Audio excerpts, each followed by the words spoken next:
কন্যাদের উপরে যেন জুলুম না হয়। ওই আরবের মুশরিক বেঈমানেরা ঘুরে আর কয় মুহাম্মদের কপাল খারাপ, কারণ ওর ছেলে নাই, ওর আছে কন্যা, মরিয়া গেলে ওর ইজ্জত আর বংশ কে রক্ষা করবে? নবীর মনে কষ্ট। আল্লাহ পাক সান্ত্বনা দিলেন, ইন্না আতাইনা কাল কাউসার, ও নবী আপনাকে কাউসার দান করছি, টেনশন নাই। নবী খুশি হইয়া জাতির সামনে চিল্লায় বলতেছেন, ও দুনিয়াওয়ালারা, আমি কেমন আল্লাহর প্রিয় বান্দা জাননি, অথচ আমার একটা ছেলেও নাই, আমি 4 কন্যার বাবা। তোমরা কন্যাদের উপরে জুলুম করবা না। এ নিমক হারাম, ও কুলাঙ্গার, ছেলে হইলে খুশি, মেয়ে হইলে কষ্ট পাও, কি লাভ? 10টা ছেলে যদি হয় আর বাবার ইজ্জত নষ্ট করে, এই ছেলের কোনো দরকারই নাই। একটা মেয়ে যদি পাও, আল্লাহর শুকর আদায় করিও, 10টা সন্তানের উপকার একটা মেয়ের দ্বারা আল্লাহ ব্যবস্থা করে দিবেন। মেয়েরা বাবার জন্য যেই পাগল, হাজারো সন্তান বাবার জন্য ওই পাগল না, ওই মায়া অন্তরে রাখে না। যার কন্যা আছে সে ছাড়া বোঝানো যাবে না। মেয়েরা বাবার জন্য যে কত আসে, বাবা যদি একটু অসুস্থ হয়ে যায় ছেলেরা বিরক্ত হয়, এত অসুস্থ হসপিটালে কে নিবে? কিন্তু মেয়ে যখন শুনে খানা বন্ধ করে দেয়, পাগলের মতো দৌড়ায়। বাবার অসুস্থ খবর পাইয়া বলে আমি আর ঘরে থাকবো না। বাবায় কই? বলে হসপিটালে। কয় দৌড়াও। ওই মেয়েটা বাবার কাছে যায়, বাবা এত কষ্ট পাইও না, কাঁদিও না। একটা মেয়ে বাবার জন্য এতটাই ফেদা, এতটাই মায়া মোহাব্বত নিয়ে চলে। একটা মেয়ে চায় তার কলিজাটা কাইটা বাবার জন্য দিয়া দিবে। ওই মেয়ে পাইয়া যারা খুশি না, তোমাদের কপাল বড় খারাপ। নবী বলেন, একটা কন্যা পাইছো, একটা জান্নাতের মালিক হয়ে গেছো। 2টা কন্যা পেয়েছো, 2টা জান্নাতের মালিক হয়ে গেছো। আমার মায়ার নবী ওই চরিত্রহীন মানুষগুলোর জমিনে আইসা আমার নবী তাদের আলিঙ্গন করলেন, বুকে লাগাইলেন। তোমার আমার মতো সি সি কইয়া বেনামাজিরে তারায়া দেন নাই। আল্লাহর নবী ওরা গালি দেয়, নবী আরো কাছে যায়। ওরা লাত্তি দেওয়ার চেষ্টা করে, নবী আরো কাছে যায়। ওরা গালি দেয়, ওরা বদনাম করে, নবী প্রশংসা করে। ওরা জবান বন্ধ রাখে, বেজার হয়, নবী বারবার হাসি দেয়, আসো। নবী এমন ভাবে তাদের মহব্বতের বন্ধনে আবদ্ধ করলেন। মাত্র 13 বছরের ব্যবধানে মক্কার মানুষগুলো এত দামি হয়ে গেল। নবী একটা বেতের বাড়িও দেন নাই, একটা গালিও দেন নাই। নবী চোখ গরম করে কারো দিকে তাকান নাই। নবী গালি শুনছেন কিন্তু জবাব দেন নাই। মাত্র 13 বছরের ব্যবধানে এই মক্কার চরিত্রহীন মানুষগুলো এত দামি হয়ে গেল। আল্লাহ জিব্রাইল আমিন রে পাঠায় বলে, যাও লিস্টি দিয়া দিলাম, লিস্টির মধ্যে নাম আছে, নবীকে বলো ঘোষণা দিয়া দেয়, এই লিস্টিতে যাদের নাম আছে সবাই বিনা হিসাবে জান্নাতি। রহমতের নবী অল্প টাইমের ভিতরে মক্কার মানুষগুলোকে জান্নাতি মানুষে পরিণত করে ফেললেন। সুন্দর আখলাক আর ব্যবহার। একদিকে নবী দাওয়াত দেন, অন্যদিকে নবী আল্লাহর কাছে সারা রাত দোয়া করেন, আল্লাহ ওই মানুষটা বুঝে না, হেদায়েতের দরজা খুলে দাও, ওই মানুষগুলোকে দিনের পথে আনো। তায়েফের ময়দানে আমার নবীর আদর্শের দিকে তাকাও। তায়েফের ময়দানে ওই কাফের ওরা সবাই নবীজিরে দেখে ছোট ছোট বাচ্চাগুলোরে লেলিয়ে দিল, বলে পাথর মেরে মক্কার এই পাগলটারে তাড়ায়া দাও। মায়ার নবীরে যখন পাথর মারে বৃষ্টির মতো রক্তগুলো পড়ে পড়ে নবীজির জুতা মুবারক আটকায় গেছে। নবী চোখের পানি ছেড়ে কাঁদে। আল্লাহ সহ্য করতে পারলেন না। ও জিব্রাইল, আমার নবীরে গিয়া বলো এখনই তায়েফের জমিন উল্টায় সব ধ্বংস করে দেই। জিব্রাইল আইসা বলেন, ইয়া রাসূলুল্লাহ, আল্লাহ পাকের হুকুম, আপনি বললে তায়েফের জমিন উল্টায় দিব, সব মেরে ফেলবো। মায়ার নবী কাঁদেন আর বলেন, না না, এদের মারবা না, এরা চিনে না, এরা বুঝে না আমি মুহাম্মদকে। আমার মা নাই, বাবা নাই, আমি বড় ইয়তীম। দুনিয়াতে বাবা বলে ডাকতে পারি নাই, 6 বছরে মা হারায় ফেললাম, আমি বড় অসহায়, তবে এদের মারিও না, একদিন এদের দ্বারা দিনের বড় উপকার হবে। আমার মায়ার নবীকে যতই ওরা গালি দিত, আমার নবী একটা গালিও দেন নাই, জবাবও দেন নাই। নবীর আদর্শ দিয়া মক্কার জমিনটাকে জান্নাতি মানুষ বানায় দিলেন সব। ও আল্লাহর বান্দারা, ওই রহমতের নবী কেমন আদর্শ কায়েম করে দিলেন। যুবকদের নবী বলে গেলেন, যুবকের আমি মুহাম্মদের উপকার করেছে, বুড়ারা আমি মুহাম্মদের বিরোধিতা করেছে। ও যুবক বাবা, কয়দিন আর দুনিয়াতে বাঁচবা? আমি কিন্তু এতক্ষণ চিল্লাইলাম, তোমার পায়ে ধরে ধরে বয়ান করলাম, কুত্তার মতো সারাটা দেশে ওলামায়ে কেরাম দৌড়ায় আর বয়ান করে পাও ধরে।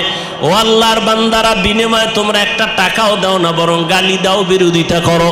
এরপর আলেমরা কিন্তু এর গালির জবাবও দেয় না, বরং দেখলে হাসি মুখে সালাম দেয়, মোহব্বতের সাথে বুকে লাগায়। এর একটাই মাত্র কারণ, নববী আদর্শে তারা চলতেছেন, দুনিয়ার মানুষের দিনের পথে ডাকতেছেন। ও যুবক বাবারা, আজকে আমি এই কথা বলি নাই তুমি আজকে আমার মতো পাগড়ি লাগাও, স্কুল কলেজে তালা লাগায় মাদ্রাসায় চলে আসো। না রে বাবা, তুমি স্কুলে থাকো, কলেজে থাকো, লেখাপড়া করো, চাকরি করো, ডাক্তারি পড়ো, ইঞ্জিনিয়ারিং পড়ো, ব্যবসা করো, রহমতের নবীর মোহাব্বত লাগায় সুন্নাতওয়ালা জিন্দেগির দিকে আগাও। নবীর পুরাটাই রহমত, এর বাইরে কিছুই নাই। জগৎ সমূহের জন্য রহমত। এখানে অনেকে তরজমা করে উভয় জগতের জন্য রহমত। উভয় জগৎ মানে দুনিয়ার জগৎ, পরকালের জগৎ। আমি তরজমা করলাম জগৎ সমূহের জন্য রহমত। তার মানে জগৎ দুইটা না, জগৎ আরো বেশি। রুহের একটা জগৎ, আলাদা জগৎ। মায়ের গর্ভের একটা জগৎ, আলাদা জগৎ। দুনিয়ার জগৎ একটা আলাদা জগৎ। আলমে বারজাখ, কবর জগৎ একটা আলাদা জগৎ। হাসরের ময়দানের একটা জগৎ হলো আলাদা জগৎ। জান্নাত ও জাহান্নামের জগৎ আলাদা জগৎ। আল্লাহ বলেন, এই সব জগতের জন্য আমি আল্লাহ হলাম রব্বুল আলামিন, আর আমার বন্ধু মুহাম্মদকে বানায় দিলাম রাহমাতুল লিল আলামিন। সমস্ত জগতের জন্য আমি আল্লাহ হলাম রব, আর আমার বন্ধু মুহাম্মদকে বানায় দিলাম রহমত। আমার বন্ধুর পুরাটাই রহমতে ভরা। এই জন্য আমি আল্লাহ প্রথম আওয়াজ দেই গরম, এরপরে নরম। আমার বন্ধুর সব কথাই নরম, গরম কথা কম। আমি আল্লাহ গরম আওয়াজ দিলাম আল আসর ইন্নাল ইনসানা লাফি খুসর। সব মানুষগুলো জাহান্নামে যাবে, সব মানুষ জাহান্নামী, একজনও বাদ নাই। কিন্তু কিন্তু বইলে একটু ঠান্ডা করলাম, সব জাহান্নামে যাবে না। ইল্লাল্লাযীনা আমানু ওয়া আমিলুস সালিহাত, যারা ঈমান আনবে, নেক আমল করবে, এইরকম 4 গুণওয়ালারা জান্নাতি। আপনার আমার মায়ার নবী, রহমতের নবী আল্লাহ পাক বুঝায় দিলেন কেমন রহমত। নবী বলেন সব উম্মত জান্নাতি, কুল্লু উম্মতি ইয়াদখুলুনাল জান্নাহ, সব উম্মত জান্নাতে যাবে। কিন্তু যারা আমাকে মানে না, তারা সহসায় জান্নাতে যাবে না। রহমতের নবী, রুহের জগতের জন্য নবী রহমত। মায়ের গর্ভের ক্ষেত্রে নবী রহমত, দুনিয়ার জগতের জন্য নবী রহমত, কবর জগতের জন্য নবী রহমত, হাসরের জগতে নবী রহমত, জান্নাত ও জাহান্নামের জগতের মাঝেও রসুল রহমত। জান্নাতে রহমত হবে, জাহান্নামে রহমত হবে, এটা কেমন কথা? ভিন্ন ভিন্ন আলোচনা। রুহের জগতের জন্য নবী কেমন রহমত, ভিন্ন আলোচনা। দুনিয়ার জগতের জন্য নবী কেমন রহমত, ভিন্ন আলোচনা। কবর জগতের জন্য নবী কেমন রহমত, ভিন্ন আলোচনা। হাসর জগতের জন্য কেমন রহমত আমার নবী ভিন্ন আলোচনা। আমি শুধু দুনিয়ার জন্য নবী কেমন রহমত এ বিষয়ে দু চারটা কথা বলবো। দুনিয়ার জগতের জন্য নবী রহমত, কেমন রহমত? বলে মুমিনদের জন্য রহমত আলাদা, মুমিনদের জন্য নবী রহমত, বেঈমানের জন্য নবী রহমত। পুরুষের জন্য নবী যেমন রহমত, নারীদের জন্য নবী রহমত। মানুষের জন্য নবী যেমন রহমত, জিনদের জন্য নবী রহমত, ফেরেশতাদের জন্য নবী রহমত। নবী যেমন মানুষের জন্য রহমত, ভিন্ন ভিন্ন প্রাণীদের জন্য নবী রহমত। মরা গাছের জন্য নবী রহমত, সমুদ্রের প্রাণীর জন্য নবী রহমত, জঙ্গলের প্রাণীদের জন্য নবী রহমত। কেমনে কেমনে কেমনে কেমনে প্রত্যেকটার পেছনে একটা ঘটনা আছে, এগুলোর কাহিনী আছে, আলোচনা আছে। রহমতের নবী এমন এক সময় আল্লাহ দুনিয়ার জমিনে পাঠাইলেন, যেই সময় পুরা দুনিয়াটা একটা এলোমেলো অবস্থা, মানুষের মধ্যে কোনো শান্তি নাই, আদব নাই, শিষ্টাচার নাই, মানবতা নাই। এর মধ্যে সব থেকে বেশি খারাপ হলো মক্কার মানুষ। মক্কার মানুষ এতটাই খারাপ, যেই খারাপ মানুষ আর দুনিয়ার কোথাও ছিল না। চরিত্রহীন, এত খারাপ। আল্লাহর ঘর বাইতুল্লাহ নারী আর পুরুষেরা উলঙ্গ হয়ে তাওয়াফ করে। মক্কার মানুষ এতটাই খারাপ, নারীদের তারা সমাজে পছন্দ করে না, কন্যাদের পছন্দ করে না। বাবা হইয়া তার আপন মেয়েকে জ্যান্ত পাথর চাপা দিয়া মেরে ফেলে, এতটাই খারাপ। টেকনাফের জমিনে মদের আড্ডা চলে, কোথাও ইয়াবার আড্ডা চলে। আমাদের মুফতি সাহেব হুজুর আলেমদের নিয়ে বসলেন, কেমনে যাত্রা গান চলবে, ফিরানো যায়, কেমনে নারীদের নিয়ে গান বাজনা উলঙ্গ নাটক চলবে, বন্ধ করা যায়। আমরা হুজুরেরা সব একত্রিত হয়ে সম্ভব না। আদা মুসলমানের একটু ডাক দাও। পুরা তো না, আদা মুসলমান। কোন এলাকার? কয় ওই এলাকার যারা আদা মুসলমান, নামাজ পড়ে আবার মিশা কথাও কয়, নামাজ পড়ে আবার সুদও খায়, এমন নামাজি আছে না নাই? এদের ডাক দাও। 2-4-5 জন গণ্যমান্য আদা নামাজিরে ডাকলো। ডাকার পরে কয়, ভাই তোমকে এলাকার ভিতরে মদের আড্ডা চলে, কি করা যায়? কয় হুজুর আপনি যাইয়েন না, আমরা গিয়ে দেখি কি অবস্থা। মোটামুটি আমরা একটা ধারণা নিয়ে আসি, ফাইনাল আপনার পরিবেশ যদি থাকে আমরা আপনাকে নিবে, আর আগে নেওয়া যাবে না।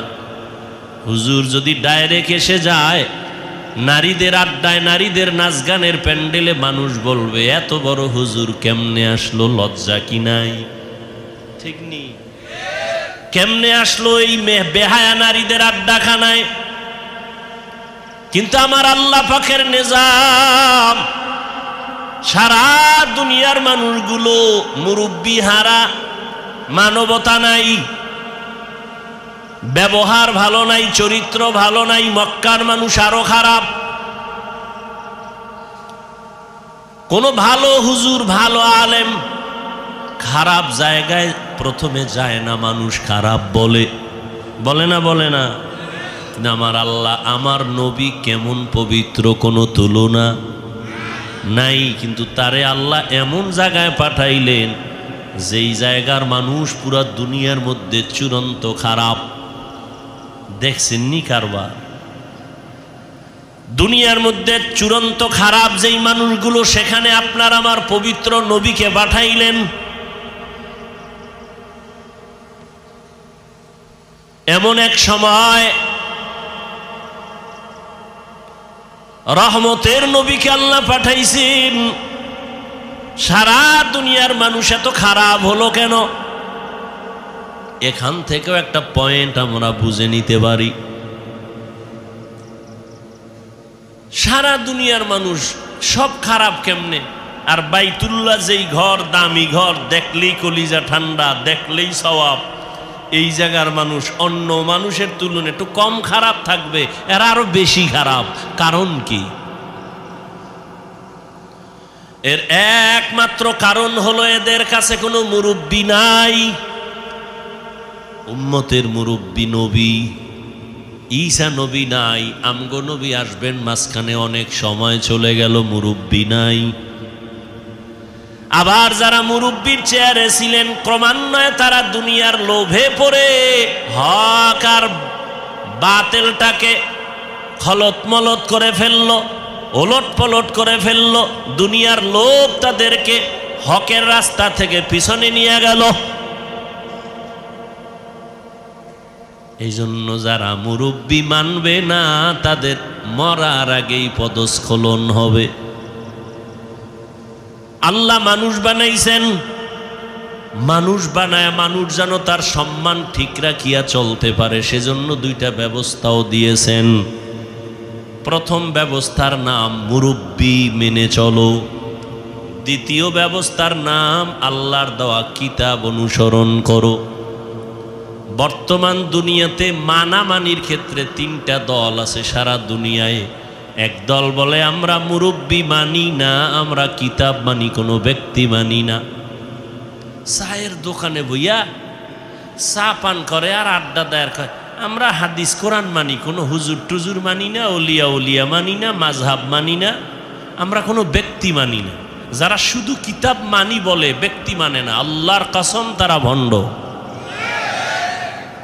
আর এক দল আছে আমরা মুরব্বী মানি, কোনো কিতাব মানি না। কিতাব মানবো কি? আব্বাও পড়তে পারে না, আমরাও পড়তে পারি না, কোরআনের আরবি কি পড়তে জানি না, হাদিসের আরবি বুঝি না, পড়তেও পারি না। আমগো পীর সাহেব যা কয় তাই মানবো। কয় পীর যদি জাহান্নামের দিকে নেয় কি করবি? কয় যাব। তাহলে যারা কিতাব মানে, শুধু ব্যক্তি মানে না, ভণ্ড। আবার যারা ব্যক্তির গোলামি করে, কোনো কিতাব মানে না, কোরআন সুন্নাহর আলোকে চলে না, তারাও ভণ্ড। আর যারা বলে আমরা ব্যক্তিও মানি, কোরআন হাদিসও মানি, তারা হক। কারণ ব্যক্তি ছাড়া কোরআন হাদিস বোঝা যাবে না। তবে ব্যক্তিকে আল্লাহকে আমি সিলেকশন করে দিলাম। পরীক্ষা দিবি ছাত্র, পরীক্ষায় পাশ করার জন্য তোকে গাইড দেওয়া লাগবে, তাও আমি দিয়ে দিলাম। আল্লাহ বলেন গাইডের নাম কোরআন। গাইড বুঝো না, বুঝাইয়া দেওয়ার জন্য কোচিং মাস্টার লাগবে, কোচিং প্রাইভেট মাস্টার। এরা তোরে গাইড ধরে ধরে বুঝাবে, পরীক্ষার প্রশ্নগুলো দাগায় দিবে।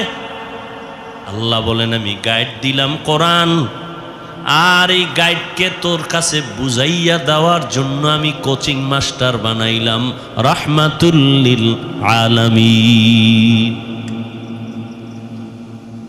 যদি তুই নিজে নিজে গাইড পড়ো, আগাইতে পারবি না, কোনো না কোনো এক জায়গায় আটকায়া যাবি, ফেল। 10 সাবজেক্টের মধ্যে বান্দা তুমি সবটায় যদি 100 করে পাও, একটায় যদি তুমি 20 পাও, তুমি পুরাটাই ফেল। 10টা সাবজেক্টের ভিতরে প্রত্যেকটায় যদি তোমার 100 নাম্বার দরকার নাই, 50 দরকার নাই, 33 করে যদি তুমি সবগুলোতে সমানভাবে পাও, তুমি পাস।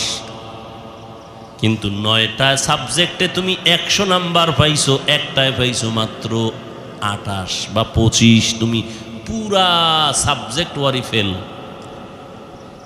ঠিক না? জিহাদের ময়দানে নাম্বার উঠাইছো 100, তাসকিয়ার লাইনে তোমার নাম্বার 20, তুমি ফেল। তাসকিয়ায় নফসের লাইনে তোমার নাম্বার 100, জিহাদের ময়দানে তোমার নাম্বার 20, তুমি ফেল। আমার রসুলের প্রত্যেকটা কাজের ক্ষেত্রে তোমার অন্তর দিয়া দাও, জান মাল কোরবান করে 100 নাম্বার উঠাও, তুমি পাস। রহমতের নবী বিদায় বেলা চলে গেলেন। এই উম্মত কিয়ামত পর্যন্ত আর একটা সেকেন্ডের জন্য নবীকে পাবে কি? টেকনাফে নবী আইবেননি, মাঝে মাঝে আসবেন। আবু বকর, ওমর, ওসমান, আলী, কোন সাহাবায়ে কেরাম আসবেন রাদিয়াল্লাহু আনহুম আজমাইন, আসবেন। আবু হানিফা, ইমাম বুখারী, ইমাম মুসলিম, ইমাম তিরমিজি আসবেন। বড় পীর আব্দুল কাদের জিলানী আসবেন। আমগো কাম কি? আমরা তো জান্নাতে যাব না ইনশাআল্লাহ। এখন জান্নাতে যে যাব, পথ কই, ঠিকানা কই? ঠিকানা লাগবে না? ঠিকানা আছে কোরআন হাদিসে। কোথায়? এখন আপনি কোরআনের আরবিও বুঝেন না, হাদিসেরও আরবি বুঝেন না, আপনার উপায় কি? একটাই মাত্র পথ। আল্লাহর নবী বলেন, আমি বিদায় হয়ে গেল, আমি দুইটা জিনিস তোমাদের মাঝে রেখে গেলাম, দইরা রাখলে ঈমানও যাবে না, সম্মানও যাবে না। ঈমানও যাবে না, সম্মানও যাবে না। খেয়াল করেন। এই উঠা বসা করেন কেন ভাই? লড়াচড়া করেন কেন? কারো জ্যৈষ্ঠ মাস, কারো সর্বনাশ।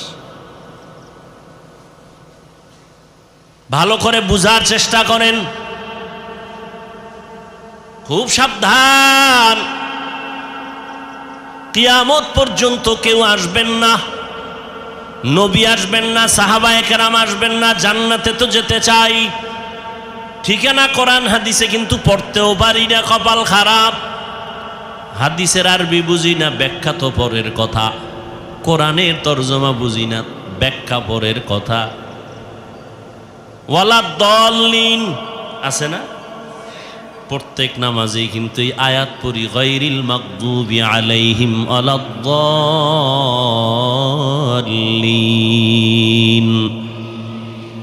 দল্লিন মানে দল্লিন, দল্লান মানে পথভ্রষ্ট, গোমরাহ। কি বুঝেননি? গোমরা বুঝেন তো ভাই? কথা বলেন। গোমরা, পথভ্রষ্ট, দল্লিন। আচ্ছা, আপনি তো এই তর্জমাটা শিখা ফেলছেন। দল্লিন, দল্লান মানে গোমরা।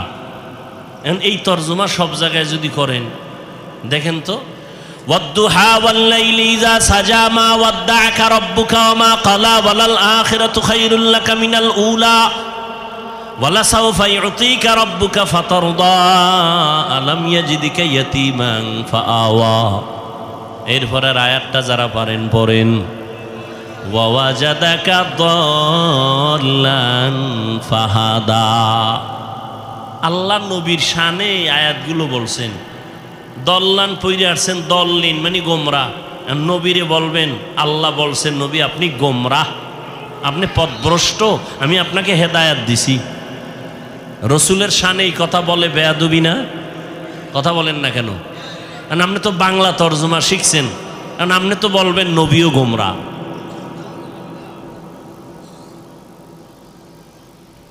ভাইরা আমার, আলমিরা, আলমিরা সিন্দুক আছে না, তালা মেরে রাখছে, যার কাছে চাবি আছে। গতকালও চট্টগ্রামে বলেছিলাম, এই সিন্দুকের চাবি যার হাতে, সেই জানে একমাত্র সিন্দুকের ভিতরে কি আছে। তোমার কাছে চাবি নেই, কিন্তু সিন্দুকের সৌন্দর্য দেখা তুমি বলতে পারবা না এর ভিতরে স্বর্ণ, এর ভিতরে রাসেল বাইপারও থাকতে পারে। যার কাছে চাবি আছে সে জানে সিন্দুকের ভিতরে ভালো না খারাপ। আল্লাহর কসম করে বলি, ভালো করে বুঝো হে মুমিন, আল্লাহর কোরআন এটা একটা মহা পৃথিবীর একটা শ্রেষ্ঠ সিন্দুক। এর চাবি আছে একমাত্র নবী ওলামায়ে কেরামের হাতে দিয়ে গেছেন, আর কারো হাতে দেন নাই। ওলামায়ে কেরামিরে জানবেন কোরআনের মধ্যে কি আছে কি নাই, হাদিসে কি আছে কি নাই। তুমি বাংলা তরজমা পড়ে উপরের কিছু দেখবা, ভেতরের খবর নেওয়ার কম ক্ষমতা না। ইলমেরা এজাজো করদন বেহিসাব, খলকেরা দাদন জওয়াবে বাসওয়াব, হক নাদারত দোস্তে খলকা জারেরা, निस्ते ई खसलत के दिनदारेरा। ইঞ্জিনিয়ারের কাম হইল বিল্ডিং এর ডিজাইন করব নাকি, হেও বালু সিমেন্ট মিলায় ইট গাঁথবে, গাঁথতে গেলে আঁকা বাঁকা হয়ে যাবে, এখানে ইঞ্জিনিয়ারিং চলবে না। ডাক্তারের কাজ হলো রোগীর চিকিৎসা করবে, ডাক্তারের কাজ না তোমাকে হুইল চেয়ারে করে এরপরে বেডের মধ্যে নিয়ে যাবে। আল্লাহ প্রত্যেকের একটা দায়িত্ব দিছেন, ওলামায়ে কেরামের দায়িত্ব উম্মতের হেদায়েতের পথে ডাকবেন। ওয়াজআলনা মিনহুম আইম্মাতান ইয়াহদুনা বিআমরিনা।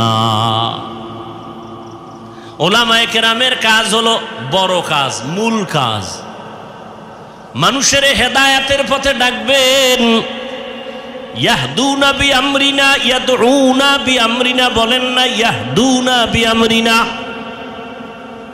ওলামায়ে কেরাম তার মূল কাজ মানুষকে আল্লাহর সাথে সম্পর্ক জোড়ায় দিবেন, এটা আলেমের কাজ। এই কাজ ডাক্তার পারে না, এই কাজ ইঞ্জিনিয়ার পারে না, এই কাজ কোনো ব্যবসায়ী পারবে না, এই কাজ কোনো প্রফেসর পারবে না, এই কাজ কোনো ডাক্তার পারবে না। ডাক্তার যদি আমি আলেমের কাজটা নিতে যাই, আমি ইঞ্জিনিয়ারিং পড়ি নাই, আমি যদি একটা কাগজ কলম নিয়ে ডিজাইন করা শুরু করি, আউলা জাউলা হয়ে যাবে, সুন্দর হবে না। ওরে ডাক্তার যদি ইঞ্জিনিয়ারিংয়ের কাজটা না, ইঞ্জিনিয়ার যদি ডাক্তারের রোগী দেখার চেষ্টা করে, সব ওলট পালট হবে, অসুন্দর হবে, কোনোটার সীমানায় পৌঁছা যাবে না। আমি আলেমের কাজটা ডাক্তার যদি অভিজ্ঞতা না নিয়ে করা শুরু করে, উম্মতের ক্ষতি ছাড়া কোনো লাভ হবে না। কিন্তু কপাল খারাপ, ব্যবসা আমি আলেম না করলেও অন্যরা করতে পারবে না, পারবে না। চাকরি পারবে না, আমার কাজটা হেদায়াতের যে কাজ আল্লাহ দিছেন, এটা কি অন্য কেউ পারবে? এজন্য পাকিস্তানের মুফতি রশিদ আহমদ লুধিয়ানভি রহমতুল্লাহ আলাই আহসানুল ফতুয়ায় লিখেছেন, আলেমের মূল কাজ মানুষকে হেদায়াতের পথে ঢাকা, এগুলো বাদ দিয়া ভিন্ন কাজ করা জায়েজ নাই, হারাম। এখন আমাকে স্লোগানে একটা কি ঢুকছে, আলেমরা পিছিয়ে থাকবে কেন? একটা মন্ত্রকে ঢুকাই দিছে ভিতরে, আলেমরা পিছিয়ে থাকবে কেন? আমি কই আলেম পিছিয়ে রইল কই? জানাজার ময়দানে আলেম সবার আগে, বিবাহের মজলিসে আলেমের সম্মান নিচে না উপরে? তো পিছিয়ে কই? বয়ানের প্যান্ডেলে আলেমের মর্যাদা কম না বেশি?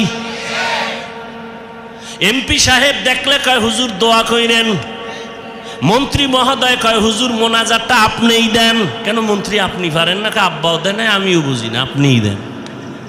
তাহলে আলেম পিছনে? তোমাকে এই মন্ত্র কে শিখিয়েছে? আলেমরা পিছিয়ে থাকবে কেন? তার মানে ইমামতি বাদ দাও। কয় টাকা পাবা? কয় কি করবো? কয় ব্যবসা করো, চাকরি করো, ইমামতি বাদ দাও। তো আলেমরা ইমামতি বাদ দিলে গরু আইয়া ইমাম হবে? মিডিয়ার যুক্ত কথা বলতো কঠিন, কোন দিক দিয়ে কোন দিকে নিয়ে যায় আল্লাহ ভালো জানে। ছিদ্রান্বেষণকারীরা তো ওত পেতে আছে। আল্লাহ আমাকেও হেদায়াত দান করেন, আপনাদেরকেও হেদায়াত দান করেন। ভাইরা আমার, আল্লাহ কয় এই একজনে লাখ লাখ টাকা কামাই করে হারাম পথে, ও যা পায় তার থেকে 1000 গুণ বরকত। তুই ইমাম রে আমি 5000 টাকায় দিই, তোর কাছে পছন্দ লাগে না? একজনে 20 লাখ টাকা কামাই করে, 50 লাখ কামাই করিয়া না খাওয়ায় শান্তি, না বউ দিয়া শান্তি, সন্তান দিয়া শান্তি, সম্মান নাই, কিচ্ছু নাই।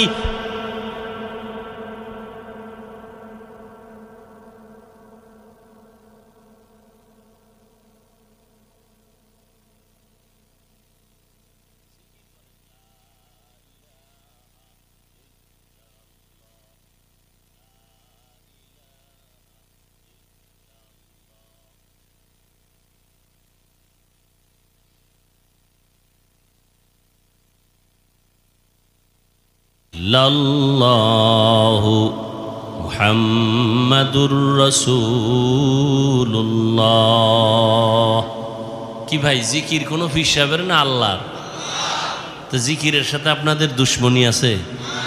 আমি সেদিনও কিতাবে দেখছি আল্লাহর জমিন ও আসমানের মধ্যে আল্লাহর নামের যত জিকির, শ্রেষ্ঠ জিকির হলো এই জিকির, লা ইলাহা ইল্লাল্লাহ, লা ইলাহা ইল্লাল্লাহ, লা ইলাহা ইল্লাল্লাহ, লা ইলাহা ইল্লাল্লাহ, লা ইলাহা ইল্লাল্লাহ। কত মজার জিকির।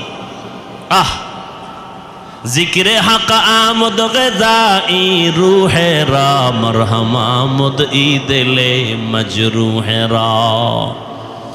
যেই বান্দা মিষ্টি খায় না সে মজা বুঝে, যে দধি খায় না সে দধির মজা বুঝে না, যে কুমিল্লার রসমালাই খায় না সে কুমিল্লার রসমালাইয়ের মান বুঝবে না। যেই বান্দা মাওলার নামের জিকির করে না ও জিকিরের মজা কখনো বুঝবে। আল্লাহর কসম,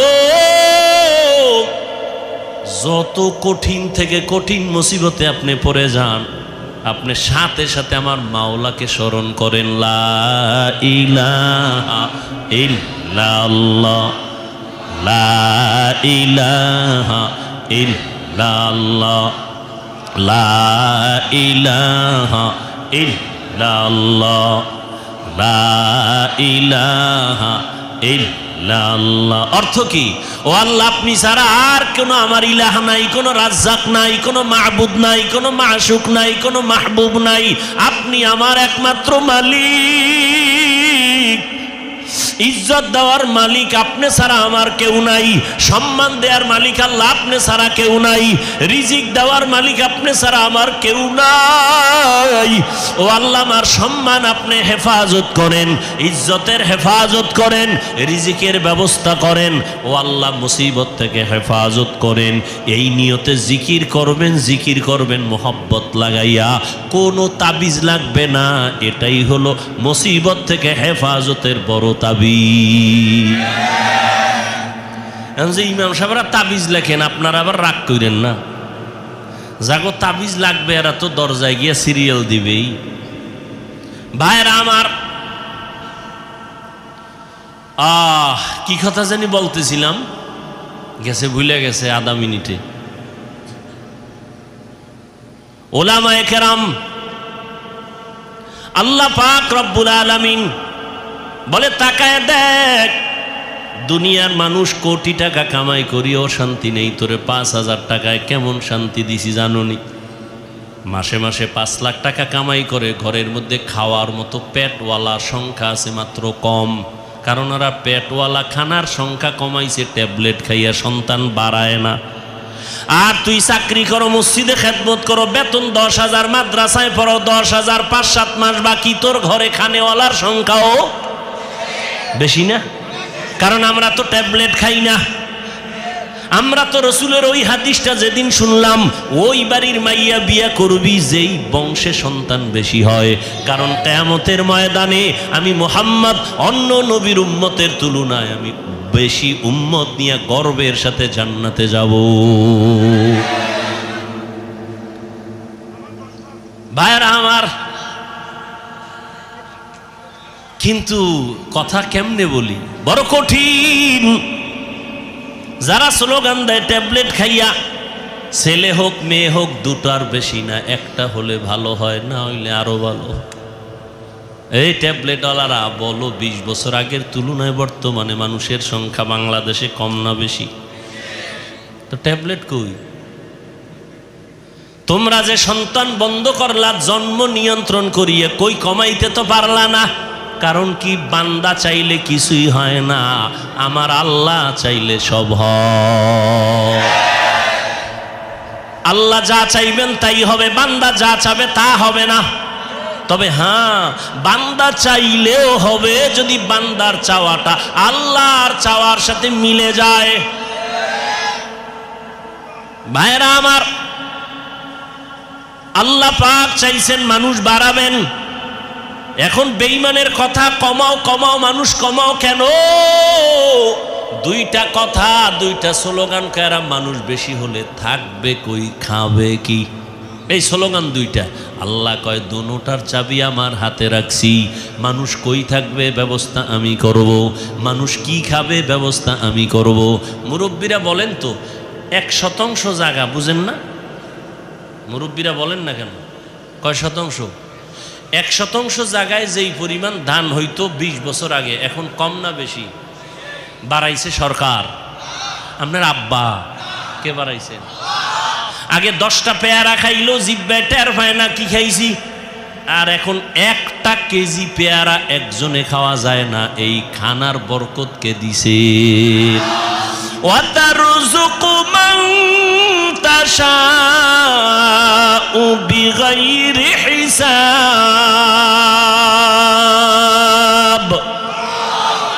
गर तवक्कुल मी कुनी हर सुबह शाम मेरा सानद रिज़्क़ तू अज़ला मकाम जुज़्बा हक़ ची ज़े मखा अज़ इंसुजा फज़ले उ आमस्ते दर जुमला जहा।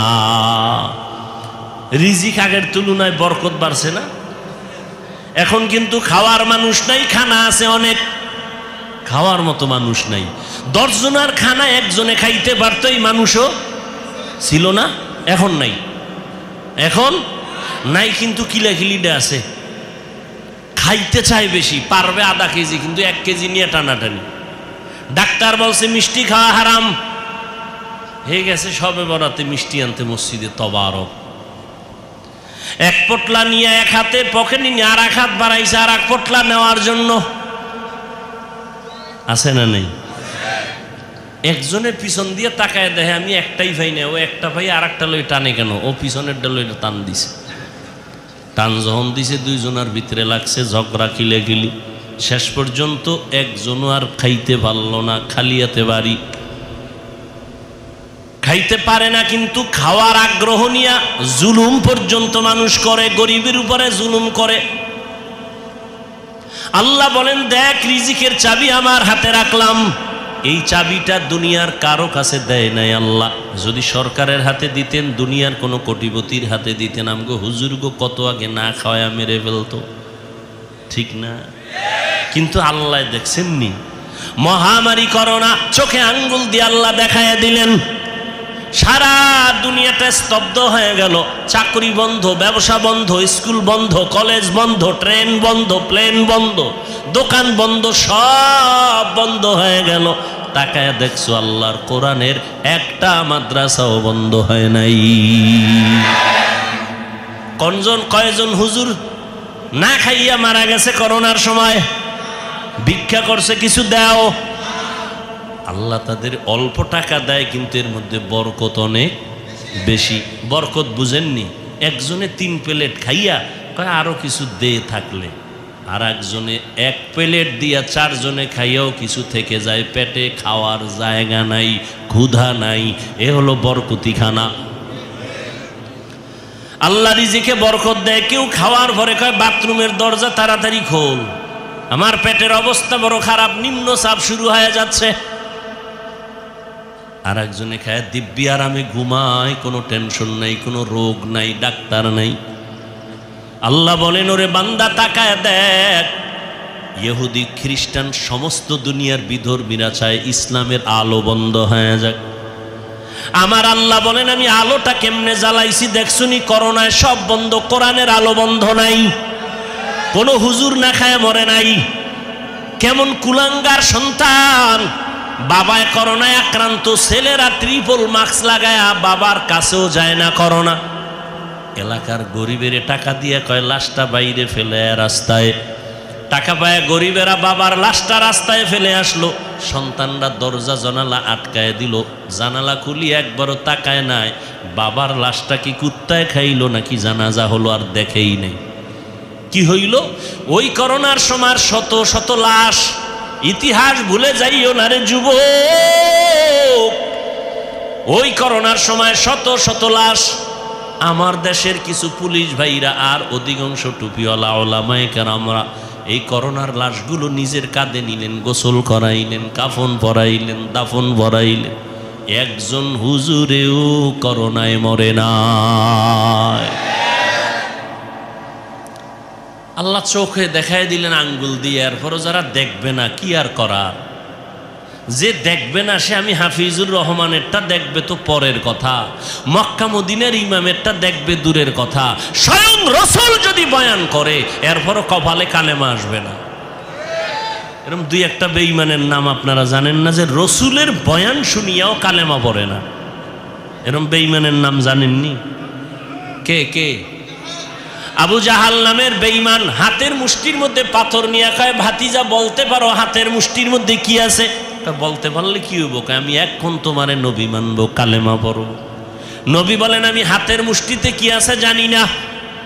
কেন জানো না? আমি গায়েবের মালিক না, তবে হাতের মুষ্টিতে যা আছো, নবী ইশারা করলেন, ও মুষ্টির ভিতরে যা আছো একটু আওয়াজ দাও। সাথে সাথে আবু জাহালের হাতের পাথরগুলো কালেমা পড়া শুরু করলো। আবু জাহিল্লা পাথরগুলো মাটির মধ্যে ফালায় কয়, মুহাম্মদ বড় জাদুকর।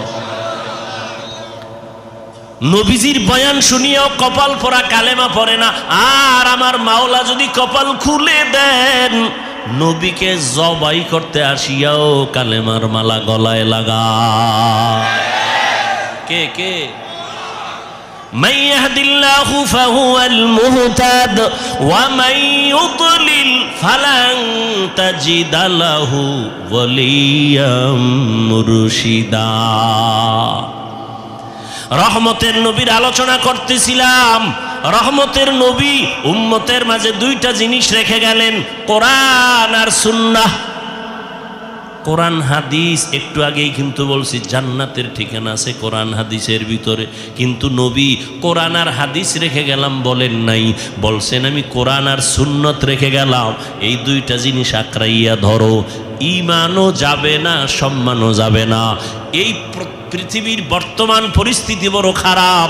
মুমিনের জন্য ফিলিস্তিনের মুসলমানের করুণ হালাত, ওদিকে আসামের মুসলমান, চেচনিয়া বসনিয়ার মুসলমান, সারা দুনিয়ার বার্মার মুসলমান সহ কি এক করুণ অবস্থার মধ্যে। আল্লাহর শুকর যার কাছে আল্লাহর কোরআন আর সুন্নত যতটুকু আছে তার সম্মান ততটুকুই আছে। এখনো আছে, নাই? পারে না কোরআনওয়ালাদের মেরে ফেলবে, কিন্তু না, আল্লাহ যদি বাঁচায় রাখেন, হেফাজত করেন, কেউ তার ক্ষতি করতে পারে নাই, পারবেও না। পিছনে পিছনে ধৈরা ফালামু, অমুক হুজুরের সাইজ করে দেবো। আল্লাহর কুদরত যদি ইখলাস নিয়ে চলে, পৃথিবীর নিকৃষ্ট সন্ত্রাসীও যদি আইসা দাঁড়ায়, আলেমের পিছনে যাই বলুক, সামনে আইসা শুধু চেহারাটার দিকে নজর দিলে মোমের মতো বেঈমান দুর্বল হয়। কুদরত কার? এরে আল্লাহর বান্দারা, রহমতের নবী বলেন, ইলমের চাবি আমি উলামায়ে কেরামের হাতে দিয়া গেলাম। উলামায়ে কেরামদের থেকে তোমরা জান্নাতের ঠিকানা নাও, তাদের থেকে নিয়ে তোমরা জান্নাতের পথে চলো, সুন্নাত অনুযায়ী চলো। রহমতের নবী এমন একটা টাইমে মদিনা মক্কা নগরীতে আসলেন, যেই মানুষগুলো চরিত্রহীন, খারাপ, নারীদের পছন্দ করে না, বিধবারে পছন্দ করে না, কন্যাদের পছন্দ করে না, বাবা কন্যা হলেই মনটা বেজার, লজ্জায় মাথা উঁচু করে না। কেন? কন্যা হইছে, মানুষ খারাপ বলবে। বর্তমান ১৫০০ বছর পরেও কিছু কুলাঙ্গারের বাচ্চা এই জমিনে আছে, কন্যা হলে বউয়ের সাথে ঝগড়া করে, ছেলে হলো না কেন, মেয়ে হলো কেন? আছে না নাই? ছেলে মেয়ে কি স্ত্রী দেয়? যদি তাই মনে করো তো দোষ তো স্বামীর। স্ত্রী তো তোমার জিনিসটাকে বহন করে, কষ্ট করে, না খানা না ঘুম, কষ্ট করে তোমার জিনিসটাকে আমানতের সাথে রক্ষা করে, তাকে পুরস্কার দেওয়া উচিত। কথা ঠিক না?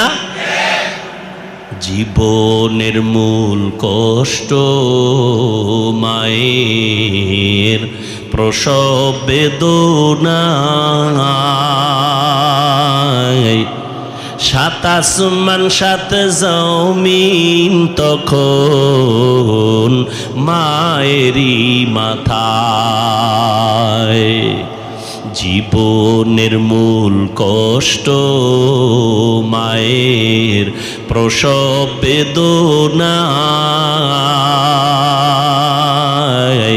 সাত আসমান সাত জমিন তখন মায়েরই মাথায়। আমার সুন্দর মুখ দেখে মার, আমার সুন্দর মুখ দেখে মায়ের ব্যথা যায় দেয় হাসাইয়া। ও আমার প্রাণের মা, মা গো মা, কোথায় গেলে মোরে ছাড়িয়া? জনম দুঃখী ইয়াতীম আমি, চায় না কেহ ফিরিয়া। আমি যখন ছিলাম আমার মায়েরই উদরে, চলাফেরা করলেন যে মায় কত কষ্ট করে। আমি যখন ছিলাম আমার মায়েরই উদরে, চলাফেরা করলেন যে মায় কত কষ্ট করে। এমন মাকে কেমনে আজি,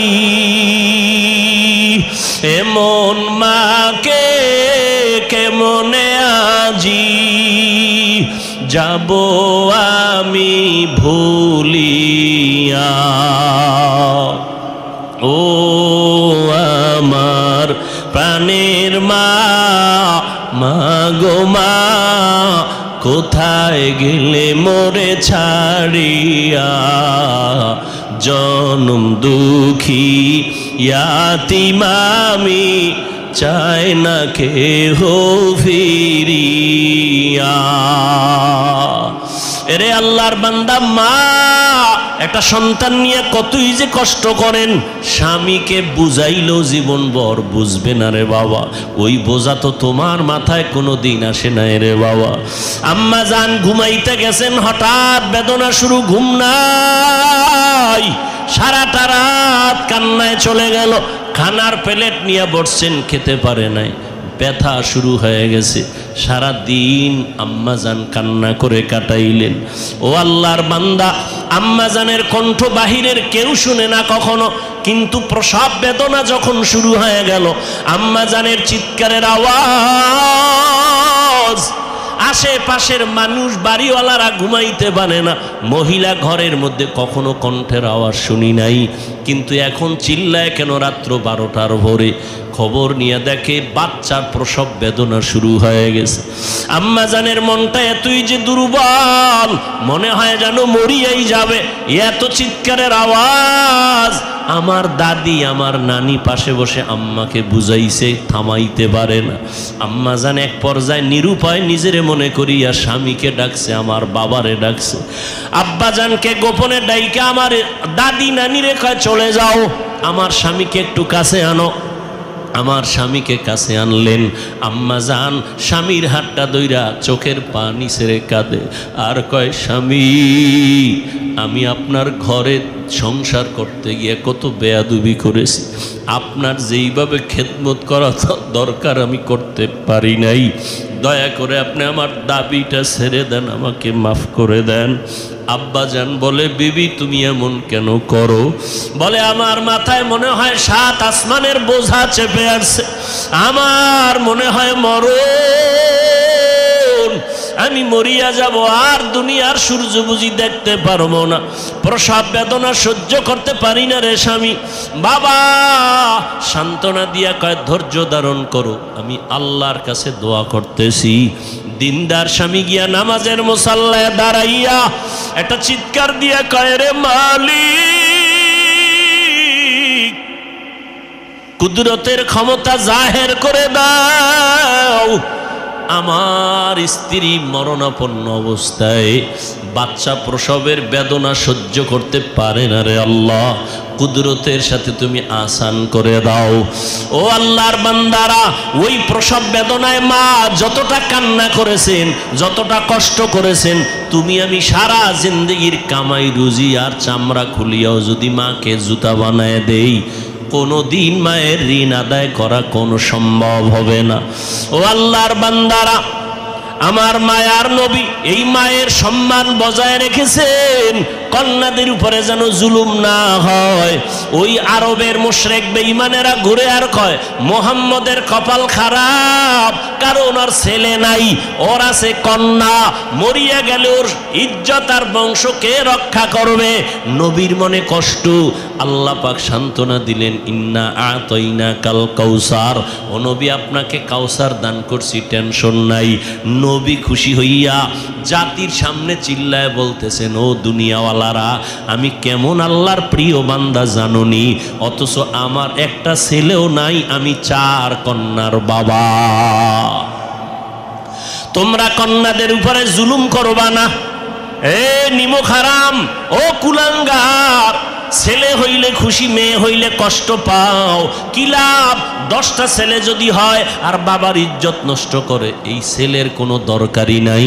একটা মেয়ে যদি পাও, আল্লাহর শুকর আদায় করিও, 10টা সন্তানের উপকার একটা মেয়ের দ্বারা আল্লাহ ব্যবস্থা করে দিবেন। মেয়েরা বাবার জন্য যেই পাগল, হাজারো সন্তান বাবার জন্য ওই পাগল না, ওই মায়া অন্তরে রাখে না। যার কন্যা আছে সে ছাড়া বোঝানো যাবে না। মেয়েরা বাবার জন্য যে কত আসে, বাবা যদি একটু অসুস্থ হয়ে যায় ছেলেরা বিরক্ত হয়, এত অসুস্থ হসপিটালে কে নিবে, কিন্তু মেয়ে যখন শুনে খানা বন্ধ করে দেয়, পাগলের মতো দৌড়ায়। বাবার অসুস্থ খবর পাইয়া বলে আমি আর ঘরে থাকবো না। বাবায় কই? বলে হসপিটালে। কয় দৌড়াও। ওই মেয়েটা বাবার কাছে যায়, বাবা এত কষ্ট পাইও না, কাঁদিও না। একটা মেয়ে বাবার জন্য এতটাই ফেদা, এতটাই মায়া মোহাব্বত নিয়ে চলে। একটা মেয়ে চায় তার কলিজাটা কাইটা বাবার জন্য দিয়া দিবে। ওই মেয়ে পাইয়া যারা খুশি না, তোমাদের কপাল বড় খারাপ। নবী বলেন, একটা কন্যা পাইছো, একটা জান্নাতের মালিক হয়ে গেছো।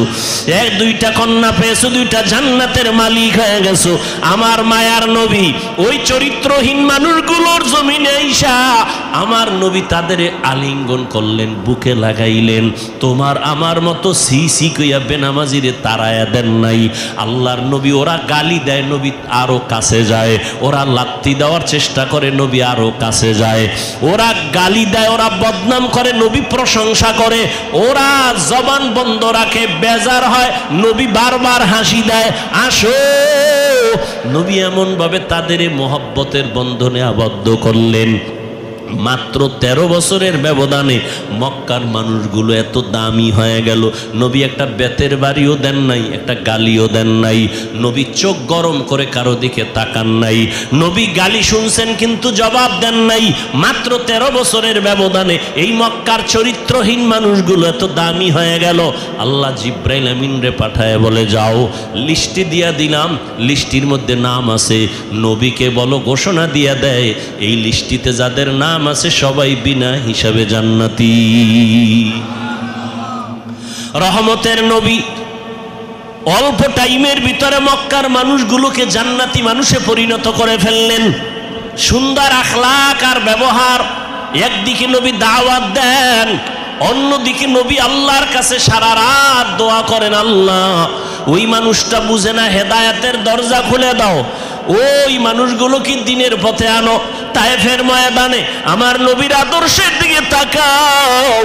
তায়েফের ময়দানে ওই কাফের ওরা সবাই নবীজিরে দেখে ছোট ছোট বাচ্চাগুলোরে লেলিয়ে দিল, বলে পাথর মেরে মক্কার এই পাগলটারে তাড়ায়া দাও।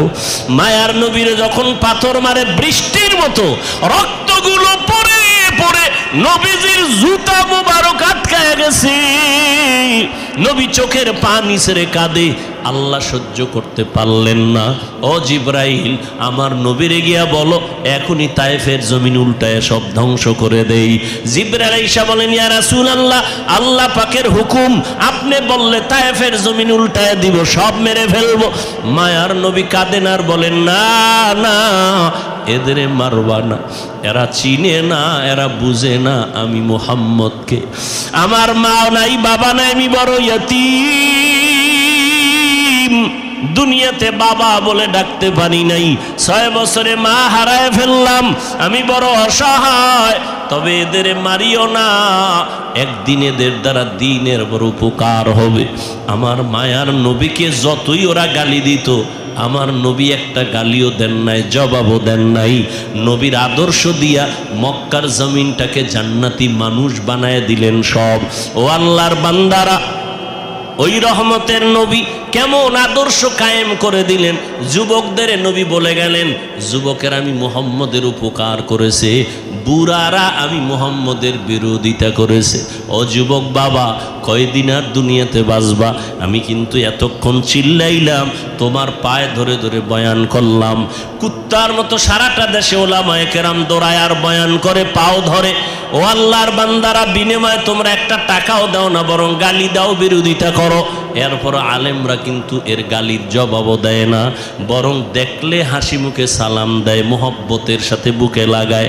এর একটাই মাত্র কারণ, নববী আদর্শে তারা চলতেছেন, দুনিয়ার মানুষের দিনের পথে ডাকতেছেন। ও যুবক বাবারা, আজকে আমি এই কথা বলি নাই তুমি আজকে আমার মতো পাগড়ি লাগাও, স্কুল কলেজে তালা লাগায় মাদ্রাসায় চলে আসো। না রে বাবা, তুমি স্কুলে থাকো, কলেজে থাকো, লেখাপড়া করো, চাকরি করো, ডাক্তারি পড়ো, ইঞ্জিনিয়ারিং পড়ো, ব্যবসা করো, রহমতের নবীর মোহাব্বত লাগায় সুন্নাতওয়ালা জিন্দেগির নামাজ বাদ দেয় না। ও আল্লাহর বান্দা যুবক, তুমি কেন পারবা না? ও পর্দার আড়ালের আম্মা জানেরা, আপনাদের অবদানের কারণেই তো এই দুনিয়াতে সন্তান ভালো হয়, খারাপ হয়। যত ভালো সন্তান আসছে আপনাদের অবদান আর মেহনত আর দোয়া। ও আম্মা জানেরা, আপনাদের আল্লাহ নবী বানান নাই, তবে নবীদের মা বানাইছেন। আপনারা আলেমদের মা, আপনারা হাফেজদের মা, আপনারা ভালো ভালো সন্তানদের মা। এরে আম্মা জান, আপনি তো আয়েশা রাদিয়াল্লাহু আনহার মতো দামি নারী, ফাতেমা রাদিয়াল্লাহু আনহার মতো দামি নারী, আপনি তো খাদিজা রাদিয়াল্লাহু আনহার মতো দামি নারী, ইসমাইল নবীর মা হাজরা আলাইহিস সালামের মতো দামি নারী। আপনারা তো এত দামি, এত মর্যাদা আল্লাহ আপনাদের দান করেছেন। আপনারা ঈসা নবীর মা মারিয়াম আলাইহিস সালামের মতো দামি নারী। আপনার মতো কত মা, কত বোন এখনো আছে, নামাজ পড়ে, পর্দা করে, স্বামীর মাল হেফাজত করে, সন্তানগুলোকে দিনের পথে মেহনত করে, মোবাইলে সময় নষ্ট করে না। এরে আম্মা জানেরা, আপনারা কেন পারবেন না? একটা সন্তানকে কোরআনওয়ালা বানায়া ডাক্তার বানাবেন, কোরআন পড়াইয়া ইঞ্জিনিয়ার বানাবেন, কোরআন পড়াইয়া নামাজি একজন প্রফেসর বানায়া যাবেন।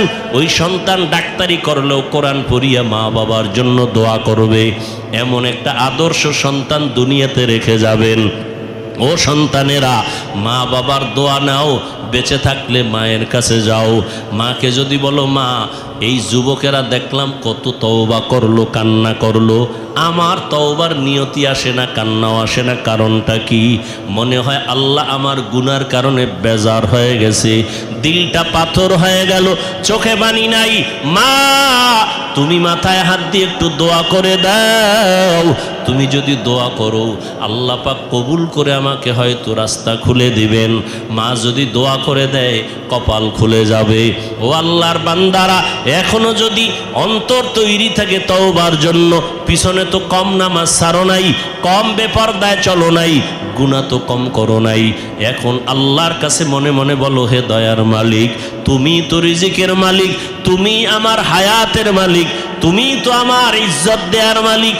আজকে থেকে জীবনে যত গুনাহ করছি আর করব না, নামাজ ছাড়ব না, বেপরদায় চলবো না, দাড়ি কাটবো না, মুরব্বীদের কথা শুনবো, ওলামায়ে কেরামের পরামর্শ নিয়া নবীর তরিকায় চলবো, কোনো দিন মা বাবার সাথে বেয়াদবি করব না। খাঁটি অন্তরে যদি তওবা করো, আমার আল্লাহ দরজা খুলে তোমাকে কবুল করবেন, অন্তর তৈরি হবে।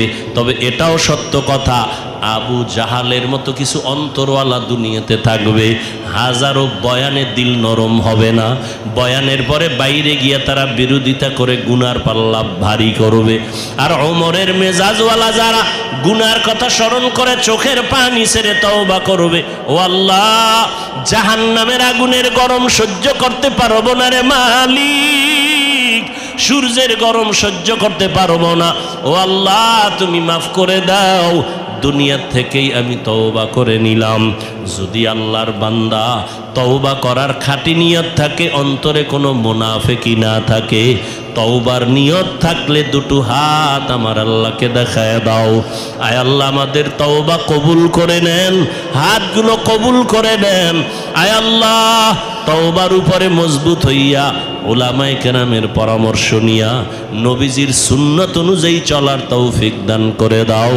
মা বাবার দোয়া নিয়ে চলার তৌফিক দান করো। আয় আল্লাহ আমাদের সবাইকে দ্বীনের খাদেম হিসেবে কবুল করে নাও।